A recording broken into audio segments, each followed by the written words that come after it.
অক্ষরে অক্ষরে দায়িত্ব পালন করা মানুষগুলোর জীবনে কোনো অবসর থাকে না। কাছের মানুষ, নিজের মানুষেরা এদের থেকে নিঃস্বার্থ অক্লান্ত পরিষেবা পেতে পেতে এটাই স্বাভাবিক, এটাই ধার্য বলে মনে করে। সবার মতো এদের মনেও যে ক্লান্তি আসতে পারে, একঘেয়েমি আসতে পারে, তা কেউ কল্পনাতেও আনে না। তারা ভালো আছে কিনা, তাদের কষ্ট হয় কিনা, অভিমান হয় কিনা, কেউ জিজ্ঞাসা করার প্রয়োজনও মনে করে না।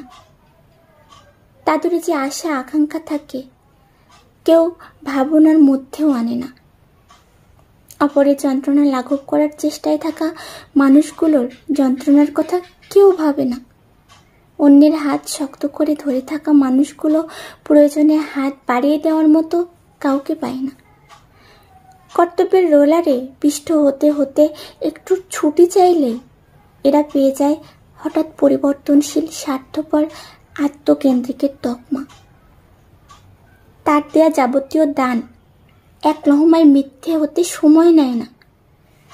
নিজের কথা ভাবতে বসা এদের জন্য বড় দোষের।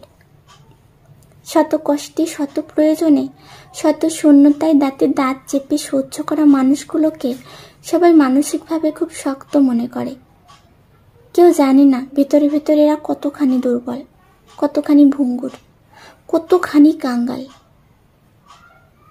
হাসি মুখে দায়িত্ব পালন করা মানুষগুলো খুব করে চায় তার জন্য, তার হয়ে, তার মতো করে কেউ একটু করুক, সামান্য হলেও করুক। অন্যের চিন্তায় দিন রাত মাথা ব্যথা করা মানুষগুলোও চায় তার ভালো মন্দের চিন্তা একজন কারোর মাথায় থাকুক। অবিরাম স্যাক্রিফাইস, কম্প্রোমাইজ করা মানুষগুলো দায়িত্ব নিয়ে অন্যের ভরসার কারণ হয়ে ওঠে ঠিকই, সুনাম তবু অধরাই থেকে যায়। কলমে পার্বতী মোদক, কণ্ঠে কমলমণি সেতু।